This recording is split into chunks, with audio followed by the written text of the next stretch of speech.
प्रधानमंत्री नरेंद्र मोदी ने बिहार में अपने चुनावी अभियान की शुरुआत की और पीएम मोदी समस्तीपुर के कर्पूरी ग्राम पहुंचे और भारत रत्न स्वर्गीय कर्पूरी ठाकुर को पुष्पांजलि अर्पित की। इसके बाद उन्होंने समस्तीपुर में एक जनसभा को भी संबोधित किया। इसके बाद प्रधानमंत्री बेगूसराय पहुंचे और यहां भी एक चुनावी जनसभा को संबोधित किया।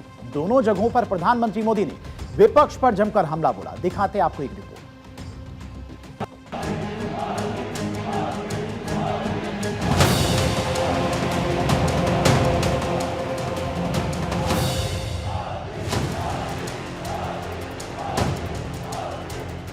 आस्था दल के श्रद्धा पूर्वक नमन करे छी। बिहार में चुनाव है और इसे लेकर सियासत चरम पर है, क्योंकि 243 सीटों के लिए मतदान में अब कुछ ही दिन बचे हैं और इस बीच दिल्ली से पटना तक राजनीतिक सरगर्मी बनी हुई है। प्रधानमंत्री नरेंद्र मोदी ने समस्तीपुर से बिहार चुनाव के लिए बीजेपी और एनडीए के चुनाव के प्रचार का आगाज किया। यह जिला न केवल राजनीतिक रूप से बल्कि अपने समृद्ध ऐतिहासिक अतीत, धार्मिक सौहार्द की वजह से भी महत्वपूर्ण है। समस्तीपुर उन यात्रियों के लिए एक शांत और सांस्कृतिक अनुभव देता है जो बिहार की प्राचीन विरासत को करीब से जानना चाहते हैं। समस्तीपुर की धरती और कर्पूरी ग्राम में पहुंचे पीएम मोदी ने सबसे पहले बिहार के जननायक कर्पूरी ठाकुर को श्रद्धांजलि अर्पित की। इसके बाद जनसभा को संबोधित किया। प्रधानमंत्री ने कहा कि इस समय आप जीएसटी बचत उत्सव का भी खूब आनंद ले रही हैं और कल से छठी मैया का महापर्व भी शुरू होने जा रहा है। ऐसे व्यस्त समय में भी आप इतनी विशाल संख्या में यहाँ पर आए हैं। समस्तीपुर का जो ये माहौल है, मिथिला का जो ये मूड है, उसने पक्का कर दिया है नई रफ्तार से चलेगा बिहार जब फिर आएगी एनडीए सरकार। इतनी बड़ी तादाद में आपका आना, त्योहारों के बीच आना, ये आपका प्यार, आपके आशीर्वाद हम सबके लिए एक बहुत बड़ी शक्ति है।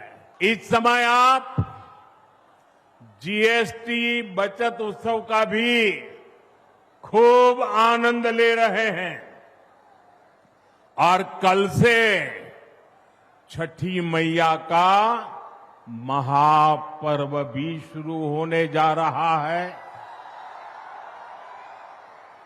ऐसे व्यस्त समय में भी आप इतनी विशाल संख्या में यहां आए हैं। समस्तीपुर का ये जो माहौल है, मिथिला का जो मूड है, उसने पक्का कर दिया है नई रफ्तार से चलेगा बिहार, नई रफ्तार से चलेगा बिहार जब फिर आएगी एनडीए सरकार। पीएम मोदी ने कहा कि आजाद भारत में सामाजिक न्याय लाने में, गरीबों और वंचितों को नए अवसरों से जोड़ने में भारत रत्न जननायक कर्पूरी ठाकुर की भूमिका बहुत बड़ी रही है। उन्होंने कहा कर्पूरी ठाकुर मां भारती के अनमोल रत्न थे। उन्हें भारत रत्न से सम्मानित करने का सौभाग्य हमारी सरकार को मिला। ये हमारे लिए सम्मान की बात है। वहीं पीएम ने कांग्रेस और आरजेडी पर हमला बोलते हुए कहा कि आप लोगों को मुझे याद दिलाने की जरूरत नहीं है। ये हजारों करोड़ रुपए के घोटाले में जमानत पर चल रहे लोग हैं और जो जमानत पर हैं वो चोरी के मामले में जमानत पर हैं। हम जननायक कर्पूरी ठाकुर की प्रेरणा से सुशासन को समृद्धि में बदल रहे हैं, लेकिन दूसरी तरफ आरजेडी और कांग्रेस वाले क्या कह रहे हैं और क्या कर रहे हैं, ये आपको मुझसे ज्यादा पता है। मुझे आपको याद दिलाने की जरूरत नहीं है। हजारों करोड़ रुपए के घोटालों में ये जमानत पर चल रहे लोग हैं, जमानत पे, और जो जमानत पे है वो चोरी के मामले में जमानत पे है। अब ये चोरी की इनकी आदत ऐसी है कि अब जननायक की उपाधि की चोरी में जुटे हैं।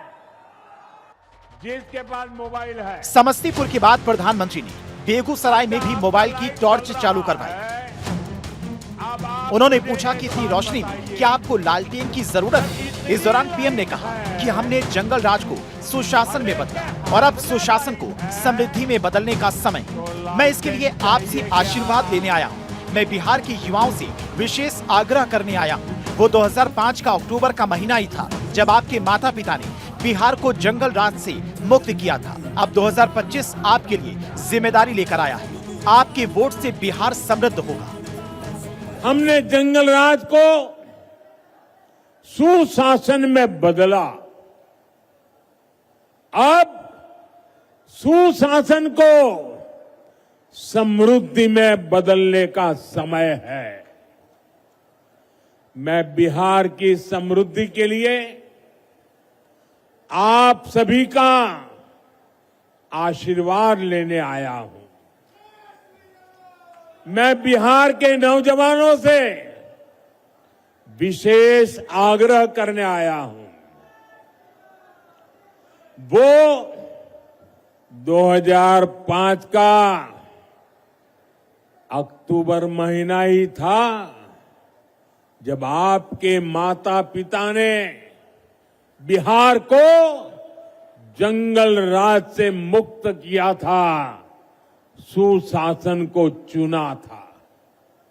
अब 2025 का ये अक्टूबर और नवंबर आपके लिए नए अवसर भी और एक बड़ी जिम्मेवारी लेकर आया है। आपको अपने एक वोट की ताकत समझनी है। आपके एक वोट से ही बिहार की समृद्धि तय होगी। पीएम मोदी ने आरजेडी और कांग्रेस पर निशाना साधते हुए कहा, जमीन पर महागठबंधन वालों का प्रचार सुनो तो जंगल राज की याद आने लगती है। आरजेडी और कांग्रेस वाले अभी से छर्रा कट्टा और दुनाली की धमकी देने लगेंगे। आरजेडी और कांग्रेस को अपने अपने परिवारों के राजनीतिक भविष्य की ही चिंता है, इसीलिए आज वो बिहार के नौजवानों के सामने झूठ के नए रिकॉर्ड बना रहे हैं। प्रधानमंत्री नरेंद्र मोदी ने विपक्ष पर हमला बोलते हुए कहा कि बिहार की जनता विपक्षी गठबंधन को लठबंधन कहती है, जो सिर्फ झगड़ा करना जानते हैं। ये लठबंधन वाले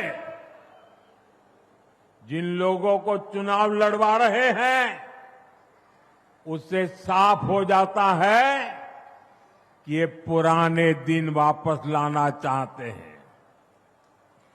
जमीन पर इनके प्रचार को सुनिए तो जंगल राज ही याद आएगा। अभी से आरजेडी कांग्रेस के लोग छर्रा कट्टा दूनाली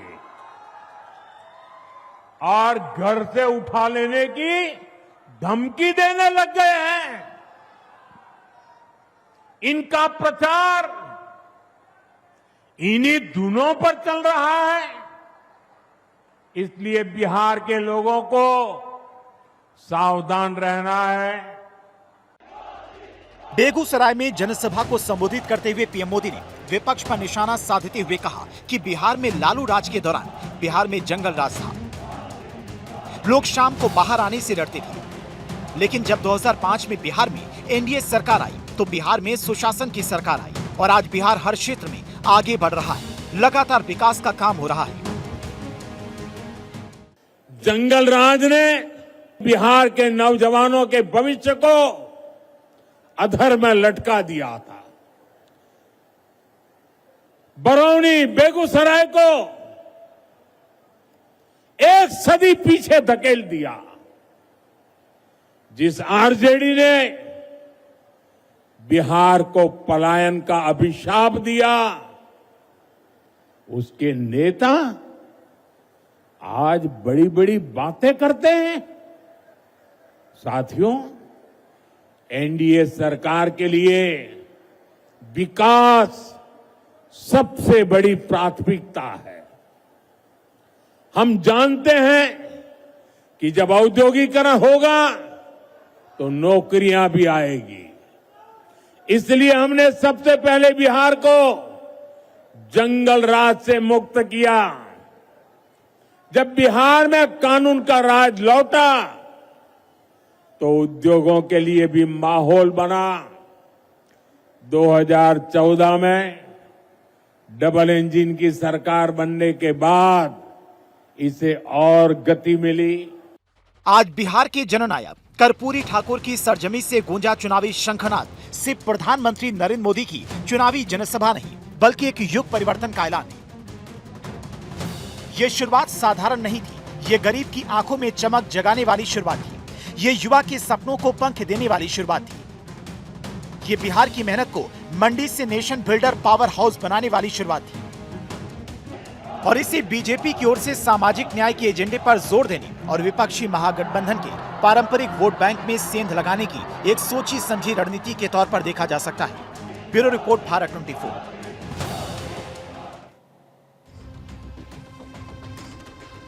कर्पूरी ठाकुर बिहार के पूर्व मुख्यमंत्री रहे। वो अब इस दुनिया में नहीं है, मगर प्रधानमंत्री मोदी से लेकर कांग्रेस और यहां तक कि तेजस्वी यादव की जुबान पर कर्पूरी ठाकुर ही हैं। आखिर क्यों? कर्पूरी ठाकुर ने ऐसा क्या किया था कि हर दिल और हर नेता कर्पूरी ठाकुर का गुणगान कर रहा है और यहां तक कि जनता से उन्हें मिले जननायक की उपाधि पर भी संग्राम छिड़ा हुआ है। कर्पूरी ठाकुर के बेटे और केंद्रीय मंत्री रामनाथ ठाकुर से भारत 24 के संवाददाता सर्वेश कुमार सिंह ने खास बातचीत की। क्या कुछ उन्होंने कहा है, सुनाते हैं आपको। कर्पूरी ग्राम यूं तो ऐतिहासिक भूमि है, लेकिन आज एक और इतिहास यहाँ पर दर्ज हुआ है। देश के पहले प्रधानमंत्री बने हैं नरेंद्र मोदी, जो इस धरती पर उन्होंने कदम रखा है और इस धरती को नमन किया है। हमारे साथ कर्पूरी ठाकुर के पुत्र रामनाथ ठाकुर जी हैं, जो केंद्र में मंत्री भी हैं। रामनाथ जी, कितना बड़ा दिन है आप लोगों के लिए आज? बहुत अच्छा, बहुत अच्छा। मैं ही निमंत्रण दिया था 24 जनवरी 26 के लिए, लेकिन वो आ गए। महाभारत में वो यहीं से शुरुआत किया है, तो मैं अपनी तरफ से, अपने परिवार की तरफ से, गांव की तरफ से, पूरे बिहार के शोषित, पीड़ित, दलित, लांछित की तरफ से, बुद्धिजीवियों की तरफ से मैं कृतज्ञता ज्ञापित करता हूँ। लालू यादव कहते हैं कि भारत रत्न की उपाधि उन लोगों के दबाव में दी गई। क्या लगता है कि सच में लालू यादव इसके लिए दबाव बना रहे थे केंद्र सरकार पर? हमने जब 2014 में जब मैं राज्यसभा का मेंबर हुआ, उसके पहले हर एक जन्मदिन के अवसर पर नीतीश कुमार जी प्रस्ताव पास करते कि जननायक कर्पूरी ठाकुर को भारत रत्न दिया जाए। कांग्रेस की सरकार हुई, उन लोगों की सरकार हुई, लेकिन किसी ने नहीं दिया। नरेंद्र मोदी तो दिया। कर्पूरी जन्मभूमि से इस जंग का आगाज हुआ है, लोकतंत्र के 2025 के जंग का आगाज हुआ है। नारा है कि 2025 में 225। क्या लगता है ये नारा सफल हो पाएगा? सफल तो हो जाना चाहिए, इससे बढ़ भी जाना चाहिए। नारा नारा है ना। हम उम्मीद करते हैं, हम ये संभावना व्यक्त करते हैं कि हमारा संगठन, हमारा एनडीए गठबंधन मजबूत रहे, तो उस मजबूती के साथ हैं। अपने सहयोगी मृत्युंजय के साथ सर्वेश कुमार सिंह, भारत 24, कर्पूरी ग्राम, समस्तीपुर। बिहार चुनाव के मद्देनजर सूबे के पूर्व डिप्टी सीएम तेजस्वी यादव ने कैंपेन की शुरुआत कर दी है। उन्होंने सहरसा के सिमरी बख्तियारपुर में पहली रैली करते हुए जनता को संबोधित किया। इस दौरान तेजस्वी यादव ने कहा कि नीतीश कुमार 20 साल में पलायन नहीं रोक पाए। हमारी सरकार आएगी तो हम नया बिहार बनाएंगे।